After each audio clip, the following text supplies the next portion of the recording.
अमन का मतलब ये हरगिज़ नहीं है कि कोई जुल्म कर रहा हो और बुराइयां फैला रहा हो और उसको रोका ना जाए, बल्कि अमन होगा ही तब कायम जब कोई जुल्म कर रहा है उसको रोका जाए, ताकि वो लोग जो ज़ईफ़ हैं, कमज़ोर हैं, बल्कि कितने ताकतवर भी हैं और अमन से ज़िंदगी गुजारें, उनको कोई तकलीफ़ न दे, कोई तंग न करे।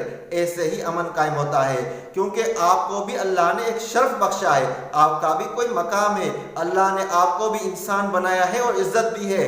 आप किसी को भी इजाज़त नहीं दे सकते कि आपकी इज़्ज़त की धज्जियाँ उड़ा दे और आप पर जुल्म करे। आप अपने आप पर जुल्म करने की किसी को भी इजाज़त नहीं दे सकते।